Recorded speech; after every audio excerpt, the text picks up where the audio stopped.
I think some people, church hurt looks a little bit more like I'm deconstructing my actual faith in Jesus, right? And I think for some people, there's genuine, I still love Jesus, I still have this faith, but now the walls are up with church. But sometimes it can be hard.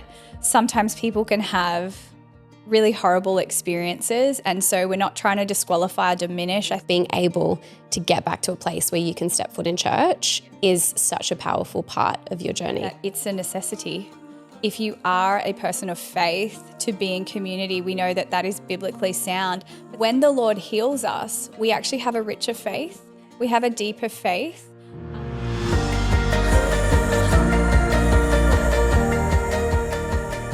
Hi friends, I'm Sabrina, and this is The Healthy Christian, a podcast about spiritual growth and emotional health, because the best you is a whole you.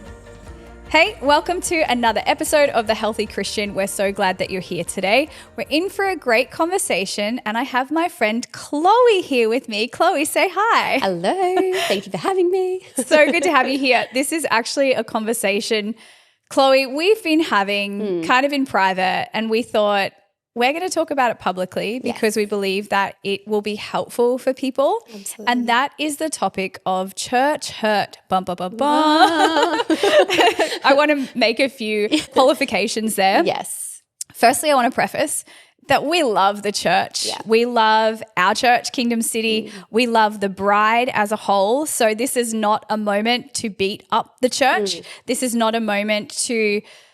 I've heard Lisa Bevere say almost like pull the skirt up of the church. Yeah. That is not our intention or our heart.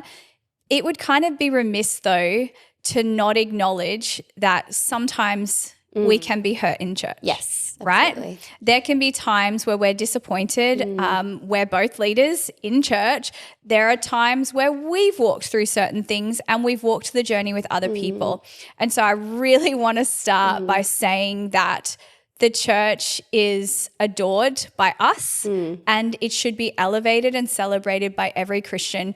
But there are certainly areas of growth and there are areas of disappointment as a whole that I believe if Jesus was looking at his bride, he would be saying, we should be better. Yeah. We can do better. So what are your thoughts on that? Yes, no, absolutely. And I think that, distinguishing between, what we're talking about, which is church hurt. And I think that there's absolutely, I have had friends walk through such a range of experiences with church when it comes to this topic of church hurt. And obviously there's extremes in that and there's things that are maybe a little bit more simplistic. But absolutely the church hasn't been perfect and anyone can testify to that. But I do agree, we love the church, and I think being able to get back to a place where you can step foot in church is such a powerful part of your journey with the Lord and recovering from church hurt. So And I would say that it's a necessity. If you are a person of faith, to be in community, we know that that is biblically sound, but sometimes it can be hard. Absolutely. Sometimes people can have really horrible experiences, and so we're not trying to disqualify or diminish. I think we're going to land on reconnection, and I'm pretty sure I'm going to call this podcast Walking Through or Working Through Church Hurt, because it's not a place to stay stationary. It's okay if you find yourself there, but God doesn't want you to stay there. It's also okay to acknowledge that sometimes the church or leadership doesn't get it all right. And I think we need to also make the distinction between really what is classified as spiritual abuse and religious trauma and church hurt. So this is a conversation about church hurt, about us maybe being disappointed or facing some difficult circumstances. So I've written a couple of things down because I really want to make that distinction so that people are not listening to this thinking, Sabrina and Chloe are like, it's okay if someone spiritually abused you. No, absolutely not. It's really not. Yes, it's absolutely not. Like okay. I have some heated discussions with Ben, to be honest, about when leaders or pastors actually really violate people within their churches. Yes, absolutely. And I am passionate about protecting the sheep. Yes, you are, yeah. Not just the shepherd. I've got to like not get riled up. But absolutely. We should have safe churches. Yes. We should have healthy churches. Absolutely. We should have holy churches. Yeah. And that starts with the leader being healthy and holy as well. Absolutely. So, get a new job if you want to. Get a new job if you want to use people and abuse people. You are in the wrong profession because you are there to serve people. Yeah, you are a servant of all. I want to unpack for a while. I'm going to unpack. So when we look at religious trauma or spiritual abuse, there's a few definitions here. It's the misuse of spiritual authority through coercion, manipulation, shaming, threats, or silencing. It often involves fear, control, or toxic teaching that distorts the character of God. It can lead to deep psychological wounds and spiritual scars, and it often takes a lot to rebuild trust. So really that is not what we're talking about. Please hear me. We're not talking about spiritual abuse. We're not talking about leaders that have in some way inflicted any type of coercion or manipulation. What we're talking about, I think, is more low level but still impacting. So we're talking about feelings of disappointment in church. We're talking about leaders failing us with their expectations. We're talking about feeling misunderstood, unfairly judged. Maybe we've been overlooked and that's hurtful. Maybe we feel like we've been mistreated in a certain way. So I just really want to start with that before we jump into maybe some of our own experiences. Chloe, when you hear me put those two things side by side, do you have any other like contribution to that? Do you have any perspective? No, I just think that's such an important distinction to make because, you know, I know people that have like a physical reaction to being back in church. Yeah. You know, whereas someone else, it might be, oh, I'm a little bit triggered by that, or I feel a bit, that just brought up something, you know, for me, an emotion. But there are people that like step foot in church and it's a full-on body experience. And I think that it's such an important distinction to make because there's such a breadth to it. And there's not a single Christian that hasn't been in church that hasn't experienced some form of hurt in that environment. Yeah, just the same as if you're hanging out with your family, your friends. Yeah. It's an environment where you're going to experience an aspect of hurt. But the breadth of that is such an important distinction to make, and definitely want to disclaim that we really are just talking about that experience that we believe so many Christians are having regularly in church, or you know, at some point in their life in church. And I think that we are all imperfect. And oftentimes we enter an environment and we have expectations on it. Absolutely. And we think it's going to be perfect all the time. And unfortunately that projection often comes into a community of faith. And we don't realize like we bring our imperfect selves into that environment, and leaders and pastors are as fallible and as human as the rest of us. There was a quote though that I read a while ago that really talks about, I suppose, the sober-mindedness of being a leader and being a pastor. And we sit in this tension of we are both leaders. And so we ourselves need to be accountable and responsible for our own behaviour. But we've both experienced disappointment in church. Absolutely. So there's a quote that says, "The authority by which the Christian leader leads is not by power but by love, not force but by example, not coercion, but reason, persuasion. Leaders have power, but power is safe only in the hands of those who are humble enough to serve." Yeah, beautiful. And so I think that prefaces, we believe that every pastor and leader, you know, should be healthy and should be safe, and our churches, like I said earlier, should be safe places. But unfortunately, they aren't always that way because we bring ourselves to the table. Absolutely. Chloe, I would love to just throw it over to you. what's your church experience been like? Why don't you give us a bit of a backstory? Yeah. You don't have to we're not naming shame. You don't need to be like, I went here, but tell us about, I know you went to Bible college. Yeah. Tell us. Yeah, absolutely. And that's exactly right. Like not here to name and shame. And it's very much just, I think a journey that regardless, I was saying to you, I think it's so a part of the time and the generation that I've been in as well, 32, walked through a lot of church straight at 17, went straight into serving at 17 till, basically till now, had a few gaps in between. But basically I think that no matter what church I went to in that time, I think we all there was similar cultural things going on. And I think I'd love to highlight those more. Like for me, I went straight into serving. I loved serving in our youth ministry at the church I was going to, and then moved into, just a passion and a desire and a call. I felt that calling to doing ministry, felt like there were gifts and things that God had put inside of me, but also that strong calling. And I think that led me to do Bible college. And so I did Bible college for 4 years, met my husband at Bible college. So lots of good things.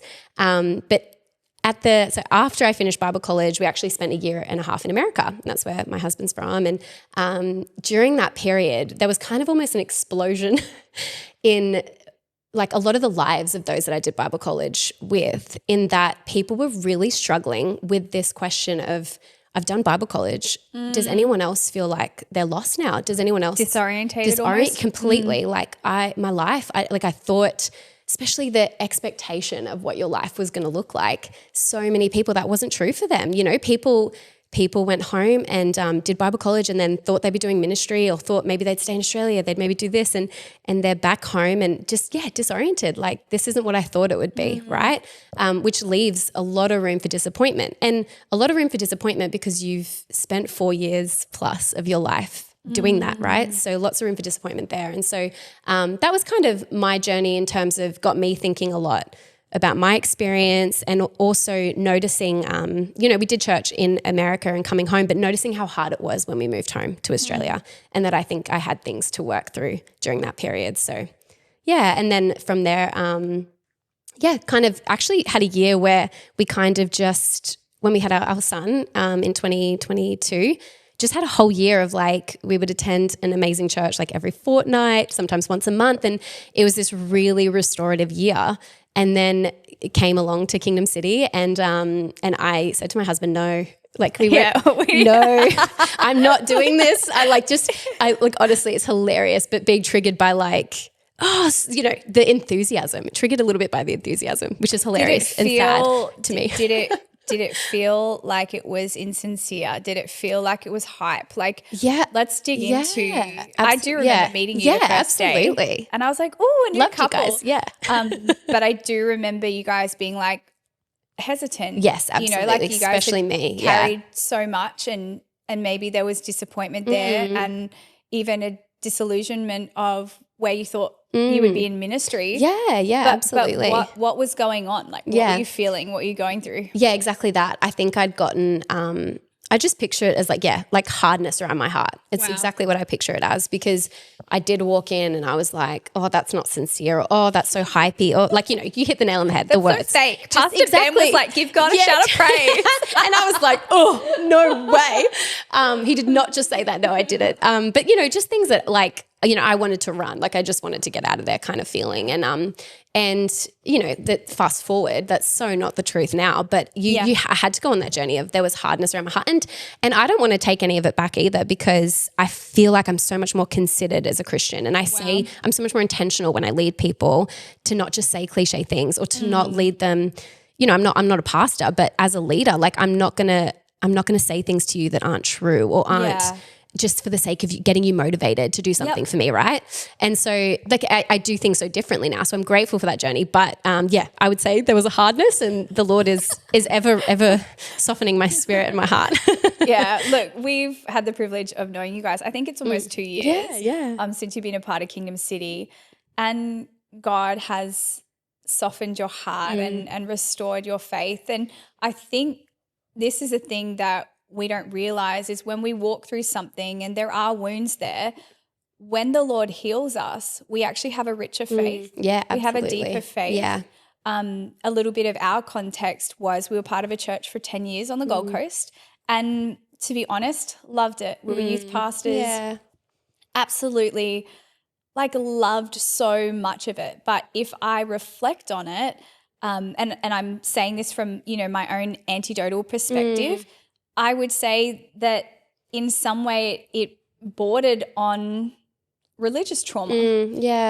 Some of the things that I said about coercion, about manipulation, and that's how I definitely experienced it. And I'm cautious of my language on purpose because we don't want to pull anyone down. That's not the way of Christ, but it certainly felt like there was a lot of pressure. It certainly felt like there was a lot of coercion. So for context's sake, we were youth pastors for 10 years in a full-time capacity voluntarily. Yes, when you told me this, wow. Voluntarily. And looking back at it now as nearly a 40-year-old woman, I think that our loyalty and our love for God was taken advantage of. It was within the first year or two that we were kind of approached with the consideration. I actually was never on full-time staff ever. The consideration of, we're going to take you guys, or Ben, off part-time staff, which was like $400 a week or something crazy. I don't even know how we survived.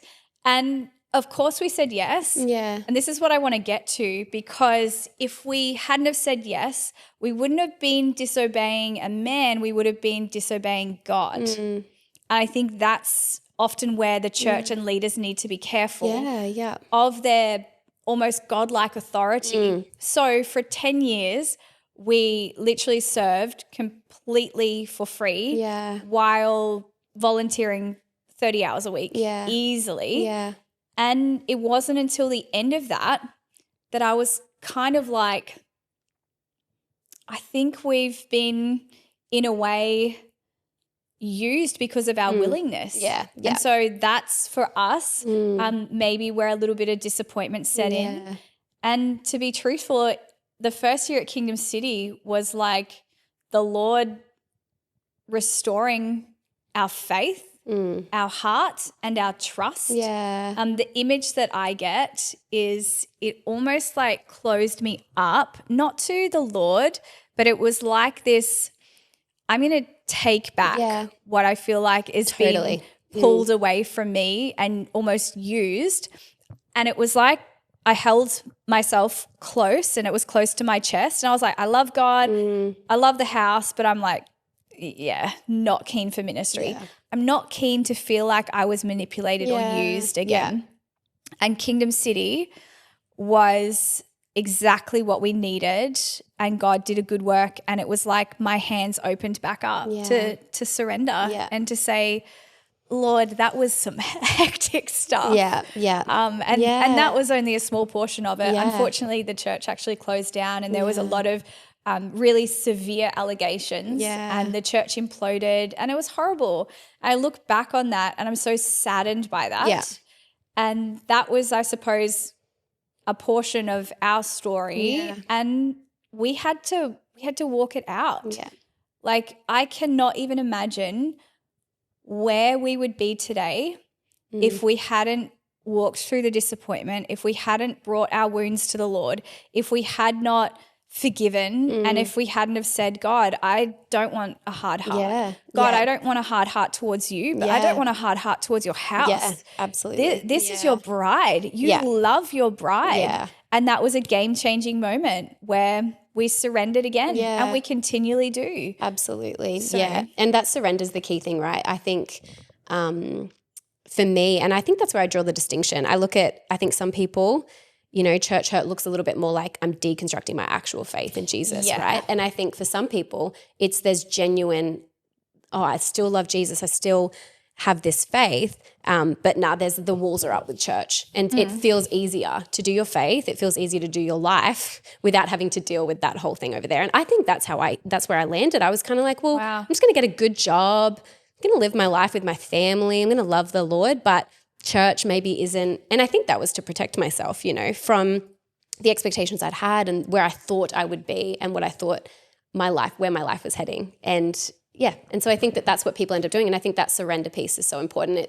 It's surrendering again to that part of your faith and letting God in on that part of your faith, and not just kind of sometimes saying, oh, I still love the Lord, but no, I'm not into this church thing anymore. And I think it's definitely a journey, and it's not easy, that's for sure. So, hey friend, if you have been enjoying the Healthy Christian podcast, you can now show your support through Buy Me a Coffee.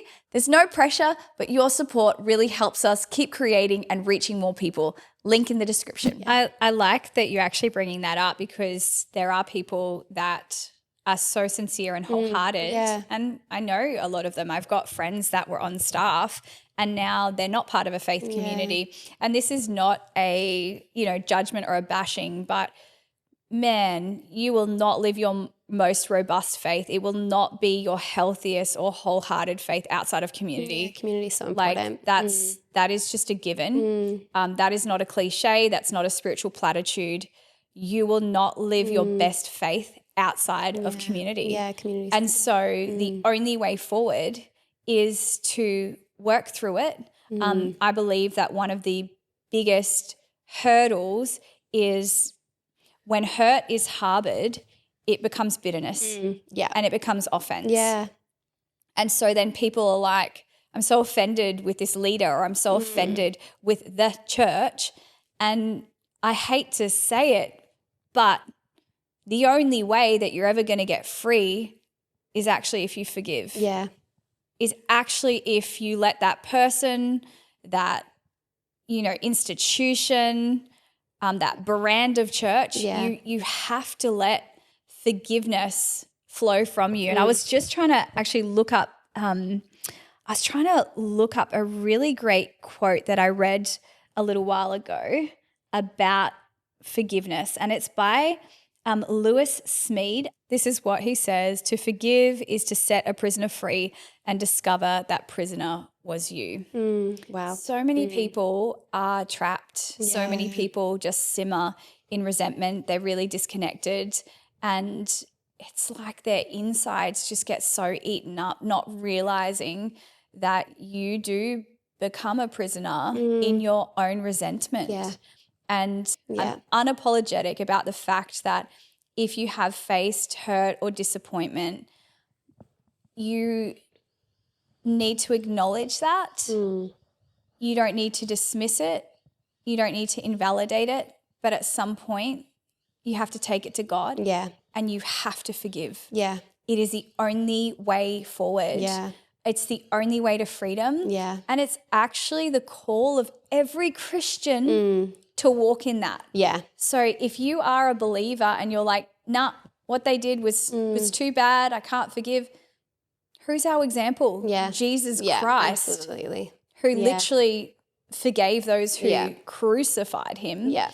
And I don't want to come across as too blunt, but there are people that are still suffering and their key is forgiveness. Yeah. Their key is letting somebody off the hook. Yeah, absolutely. What do you think about that? Yeah, absolutely. And I think it's such a key thing here is it's the example of Jesus. Yes. And in both ways, we are to follow the example of Jesus. And there's pastors that have let ego run the show, which leads away, that is leading away from the example of Jesus and causes so much of these, church hurt conversations. But I think that's where, but we also need to be going to the word. And when we're going through, and that's what I mean, the distinction, right, is I think for some people it's church hurt, but it's also it is deconstruction of faith. It's not believing they need to go to the word anymore. It's not believing that they need to come before the Lord and say, it's that, what's the word? Sorry. It's the tension of it all is also taking, why can't I say the word? Sorry. It's personal responsibility, right? Yes. It's, there is an aspect of church hurt that you have to take personal responsibility. And I had to do that in that season of my life because you listed off those things before. I'm not going to go as far to say I had spiritual abuse per se, but, there were things said in Bible college that were manipulative, they weren't okay to say those things. So Tell us. So for example, someone would come in late and sit in the back and it was, do you think you're going to do ministry if you're going to sit in the back? Do you think that you're pleasing God by sitting in the back? Then there was things around working. So it was I'm sorry, I can't attend this thing. I have work. You need to trust God more. You're not trusting the Lord enough. that kind of language, right? It's so that's that language and those things that are said. That's not on you. Exactly. There's a forgiveness element. That's not on you to take responsibility for. That's something that shouldn't have been said. It's not aligned with the word of God. It's not coming from. But when people don't have the maturity to know that that's not God, that person, these young people, it plants in your mind. But all that to say, there is an element of personal responsibility. And I look back at that season and there are parts of me that have to go, I wanted, my heart wasn't always pure in what I was doing. I at times didn't, it wasn't about just pleasing God. It was about pleasing man. In that season, I had to, take personal responsibility with ways that I'd led people before and the things that I'd said to young people or young leaders. And that personal responsibility is the only way forward, which is, what you're saying in forgiving. And it's about, coming before the Lord and saying like, search me, like in like what in search me, exactly search my right. heart. And I think in that season there was so much going on in 2020 in the church across the world, 2020, 2021, that season. And I think it's about looking at, people that have may have fallen or things that have happened and say, where am I in this story? Like what part of like the way I lead or I do things that could be me or I could make those decisions. And so there is that element. It's not, I'm not negating that the fact that there's things that are done wrong and could be done better. Yeah. But there is a personal responsibility piece at the end of the day as well. And I think it's also your theology, right? People need to sometimes forgive God, because what happens is, and there is an amazing book actually called Forgiving God or Disappointed in God. I'll find it. Sorry. But wow. Forgiving God's really important as well. Or for some people, they might feel like they need to forgive the Lord, because what happens is with your, as you're growing up and you're young, and I think this is when a lot of church hurt happens. You're young, you're young gun, 17, you're in church and you're so willing to serve, like what you were saying about yourself and Ben, like so willing to serve. And at that age, you don't have your theology yet fully set, right? So for you might not be thinking about the sovereignty of God and like whether everything someone does at church is an example of exactly what God would do, or whether there's this element of free will. So you haven't you haven't worked through a lot of that stuff. So if you believe that God is so perfectly sovereign in every single area of your life, then when you do go through disappointment, it almost does reflect on God, and you're disappointed in God because it hasn't worked out the way you thought it would. Yeah. And then, so I think that there's also that element. Some people need to go on that journey of forgiving what they thought, if they have disappointment in God, because that can also be a factor, right? Wow. Is you're disappointed in things not working out, and that can reflect on God, and that can reflect on, yes, the church, but it can also be this, I can't even come before God and say, work through this with me, Lord, help me through this, because there's also this like tainted disappointment with God there, that you feel like you were overlooked by God, not just the church or not just a leader, but by God, because that's, when you're young, you see these leaders as a reflection of God in a lot of ways, right? Yes. And so I don't know if that's a tangent, but anyway, that's where my I think that that's a really great train of thought, that sometimes it isn't just the institution that we're disappointed with. Sometimes it is God, because things have not worked out the way that we perceive them to be. Yeah. And I think, to be honest, that's a maturity issue. It is, absolutely. Right? There are things that I believed God for, that we petitioned for, and God is not a genie in a bottle. Right? Absolutely. He is our Lord. Yes, exactly right. He is the one on the throne. Yeah. And so greater spiritual maturity is actually greater surrender to the ways of God. Yeah, yeah. I remember feeling the same way, that there was so much emphasis on like your calling, your ministry. What has God asked you to do? 20 years on, after being in ministry for nearly 2 decades, I am spending more time saying, God, what do you want me to do? Absolutely. Not like, God, can you do this for me? Can you bless this? And this is my call. Yeah. I'm like, God, how can I help you? Absolutely. How can I love people the way that you love? How can I serve people the way that Jesus has demonstrated? Absolutely. Do I get that right all the time? No. But man, my heart has shifted as a shepherd. Yeah. I don't ever think anymore, how many people are here? I think, God, how can I be useful to the people that you have given and gifted to us? Like it's actually such a privilege to be a minister. It's a weight and it's a responsibility, but it is such a privilege to pastor and lead people. Absolutely. And it's actually just not about you. Yeah, that's like right. when it clicks that like church, ministry, It's not about you. Your faith isn't even about you. Yeah. To be honest. You need to be asking yourself, like, how is my life giving God glory? And so when we start to align our theology, when we start to grow in our maturity and our spirituality, I think a lot of those things naturally float away. We don't think, oh God, the leader overlooked me. I remember early on a few times being like, oh, I wasn't asked to do something, and now I'm like, I don't care. So you know, I'm just like, it's so true. I'm Definitely. like, God, kill my ego. Yeah, that's exactly right. I don't want to be living out of ego or insecurity. Absolutely. It's ugly. It sucks. It's yuck. Yeah, that's right. And it's not us. Absolutely. It's not our true identity. Yeah. And I'm grateful as a church, just a little sidebar here, that we do a course called Wholeness. Yeah. Wholeness, Pastor David Storer, it's part of our greenhouse course. It literally changed my life because my world and ministry and church was so orientated around me. Yeah. It was like, is church helping me? Is my calling being recognized? I don't care. That's exactly right. I don't care. Yeah. I want to lay flat on the ground and let God use me as a brick in the wall. Yeah. The privilege of being just a brick in his church and in his kingdom. Absolutely. And I'm happy. You put me on the bottom rung, God. Yes, like absolutely. Put me down the bottom. Yeah. You know? Yeah, and that's what I would say I have felt restored into is genuinely like when I allowed God to do, the work on my heart coming back into church. I just landed at this place of like, oh my goodness, like, and I think that's so much of, the age as well. Like as you're maturing in your faith, it changes, but it's so, I feel like that season, that's what it did for me as well. Is I came out the other side, I'm like, it literally doesn't matter. Like it's all about glorifying God, and he's not a genie in the bottle. It's not about, and that's what I think, like I look back on that season of my life, and that is the thing I struggle with the most, is that it was a culture shaped around, like it's about you. It is about you. It is about what you can get, elevation. It's about, you doing amazing things. The amount of words and prophetic words that were around, you will preach to 50,000. Like why? Like it's, why does it have to be about 50,000 people, right? Like you're going to preach the gospel. God's going to use you.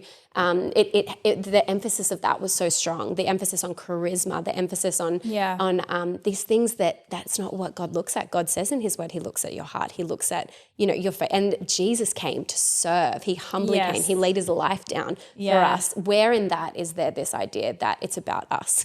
It's not about us. That's not the gospel. That's not the gospel. It isn't the gospel. And you know what? I want to frame it as well, that church hurt is actually not always about the environment and the leaders. Yeah. Church hurt is sometimes you've got stuff going on in your own soul. Absolutely. And you are far more susceptible, to be honest, to rejection. Yeah, definitely. You're far more susceptible to having this sense of like, I'm not important, I'm overlooked, and you project your pain. Definitely. Okay, so I'm trying to say this with like tenderness, but we have to be people that pursue our own restoration through the power of the Holy Spirit, not thinking that it's somebody else's job to fix us. Yeah, absolutely. Or not thinking that we are just going to be okay if the pastor texts us and says sorry. We have to do the inner work. Yeah, absolutely. We have to take responsibility. I really love that you highlighted that every believer actually has to take personal responsibility for the atmosphere of their own heart. Yeah. Nobody can pull a root of bitterness out of your heart but you. Yeah. Really, the Holy Spirit, but you have to let him. Absolutely. Yeah. You have to let him. He does not go invading spaces in your life that you do not give him the authority to do that. Absolutely. And so if you are, maybe you're listening and you are in a position where you are still, bleeding and wounded, my encouragement to any person is take that wound to the Lord. Yeah. The Bible tells us that he binds up the brokenhearted. Yeah, absolutely. That, he literally is close to the brokenhearted. He binds up our wounds. And so that might be where you are right now, but that doesn't have to be where you stay. Yeah, absolutely. Right? Yeah, absolutely. And that's it. Yeah. Can't really add to that. It's so true. How about we close on some practicals? Yeah. for people that might find themselves there, or maybe not. Maybe people are just listening out of curiosity. Yeah. I've written down a couple of things, and Chloe, just jump in as you feel led. Yeah. I think it is important to acknowledge sometimes the hurt and the disappointment. Yeah. What we bury builds. Yeah, absolutely. So what we push down, it's like a jack in the box, and it just springs back up. Look, we know when we're not doing well in our soul. Yeah. You get that sick feeling. You probably can see it. Yeah. You probably moved away. You've isolated yourself. You either don't go to church, or when you do go to church, you feel that anxiousness in your stomach. Yeah. All of those visceral responses. Yeah. You need to acknowledge it. Don't minimize it. Just take it to the right place. Yeah. Look, don't take it to Facebook, do better church. Yeah. Like, no. You have to take personal responsibility and not just offload it to somebody else to fix it for you. Yeah. The Lord is close to you. Bring it to God. Personal responsibility, I think choosing forgiveness over contempt, over resentment. Yeah. Resentment and bitterness, they feel like armor, but they're a prison. Yeah, absolutely. They're a prison. Yeah. They'll keep you stuck. Yeah. It's like a straitjacket. Yeah, absolutely. Feels like, hey, this is like helping me right now. It's not. It will hinder your relationship with God. Absolutely. Sometimes taking it to a safe person, a counselor. Yeah. Benny and I actually went to a counselor after same. all the stuff that happened. Amazing. We were like, I think I gotta work this out. I gotta talk it through with somebody, and someone that's not maybe necessarily just gonna say, oh, like just pray about it. I was like, I need some help because I really want to forgive, and I'm really stuck. Yeah, absolutely. And so we talked to a Christian therapist, and it was a game changer. Absolutely, same. Yeah. Yeah. What else do you have, Chloe? Yeah, and I think something I thought of when you were speaking before as well is I think sometimes in church, the expectation, we need to ask ourselves, like, am I okay with like anyone in this community being that person for me, being like somebody that I have expectations in, or is it the pastor only? Is it a leader only? Ooh, yeah. And I think in church sometimes you could be in a connect group, you could be so connected on the surface, but you're still always feeling overlooked. You're still feeling like, oh, that person didn't text me, but you're surrounded by all these people that are, right? Yeah. And so I think that's a huge thing as well, is if you're, I think Pastor Mark actually said it in This is Kingdom City, right? Because I heard it the other night and I thought of it. It's like, if you're okay with your need being met by anyone and not just the pastor, you will, in a church environment, you will get your needs met. Yeah. And I think that that's the distinction sometimes is we need to work on, well, why is it that person that it's more weighty if Pastor Sabrina says I'm praying for you? Why is it more, and I mean, you're amazing and that's why it is weighty. Thanks, but it's not, it's not because you're Pastor Sabrina. It's you are like a woman of faith that's praying for me. That's important. And it could be like, it's not about the title. It's not about the one person reaching out to you, even though that's powerful and even though that's important. But I think also sharing with people your journey, right? Because I reflect, and I think I was reflecting to Sam about this. Like, I remember I'd come to things slowly in the early days of church with you guys, and I'd be in an environment and maybe my RBF would come on, like my face would get a bit like, why are you saying that? Like if it was a church thing or something and there was someone doing a leadership talk and I just remember Ben was so, like Pastor Ben, your husband, Ben, our friend, was so sensitive to me in that season. Like he'd call me and I was like, he would just know that was a triggering experience for me, or just ask the question, was that a bit? And so when you let people know your journey and you open people, like welcome people into that, where you're at, people can support you through that. So instead of spiraling sometimes after I'd hear certain things, there was someone there that I could talk to, I could talk it out with, or and understood where I was coming from, that I wasn't, a dark person, but I was somebody navigating church experiences, right? And being triggered by some things. And so anyway, that's a side note. But counseling is so important. I think that's a huge one. Getting prayer from people, right? And asking for, and I'm not going to go and say everything's demonic and whatnot, but like there are things that, prayer is so powerful and it highlights things that maybe the Lord needs to work on. And everything you said, I think agree with that. Is we know that, not everything is just physical. We live in a spiritual atmosphere, and the Bible tells us we do not battle against flesh and blood, but against powers and principalities. So, absolutely. Prayer, potentially deliverance is going to help you. Yeah, absolutely. My encouragement as well is just be honest with where you're at. Absolutely. I love that that's kind of what you were saying is you were able to share, this was my journey so far. Don't pretend. Yeah, absolutely. Just don't pretend. It doesn't help anybody. Yeah, absolutely. So I would suggest, being honest, I would also make this a recommendation. Be humble. Yeah, absolutely. Like lean in, not away. Yeah. Do not isolate yourself. Find the right people to talk to. Find the right people that you can share your experiences with, but in a way that is not like volatile or poisonous. Yeah, You know, I made a joke that sometimes people just go online. You don't need to go online to bleed. Find the real people that you can bleed and be like, yeah, well, this happened and it was wild and this is how I felt. And somebody can be like, yeah, that sucks. Yeah, absolutely. I'm sorry. Yeah, I'm sorry you went through that. That's a little bit crazy. And sometimes people can perspective check for us. Yeah, absolutely. And sometimes people can be our mirrors and still hold us to account of, absolutely. Yeah, that was really bad. But are you going to throw away the whole bride of Christ because a leader said something or did something? Yeah. And it is unfortunate that, you know, people can act and do things that are not like Christ. Absolutely. But I'm pretty sure at some point that's all been us. Yeah. Right? Yeah, absolutely. It's all been us. So I think forgiveness is the way forward. Yeah. I think personal responsibility is so important. And as a whole, it is important for us to have healthy churches, whole churches, absolutely. strong leaders. Yeah. It's something I really appreciate, to be honest, about Kingdom City is it's not about the size. Often people are like, oh, it's a mega church. I often say this, it is the healthiest church I've ever been in. It's so good. And absolutely. for that, I will forever be grateful. Yeah, absolutely. So, and like it's that hunger for God element that I've noticed to be so different.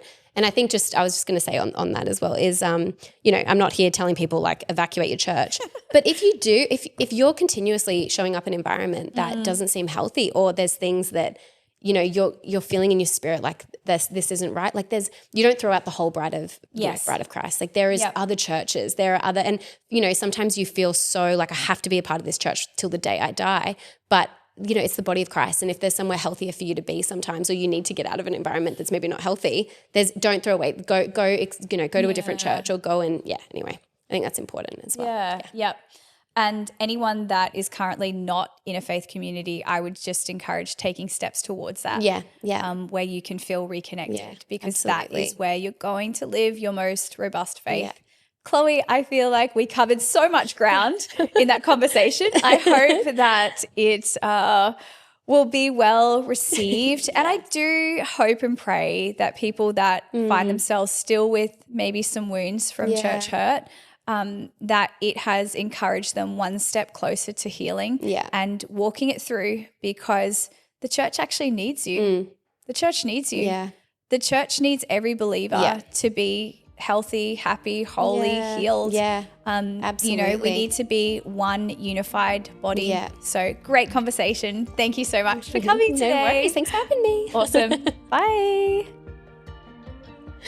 Don't know where to look. Bye. Hey friend, if you've been enjoying the Healthy Christian podcast, you can now show your support through Buy Me a Coffee. There is no pressure, but your support really helps us keep spreading and creating this content. Link in description, check it out. Thanks for joining us. If you enjoyed today's episode, comment below. Don't forget to like, share and subscribe, and let's get healthy together.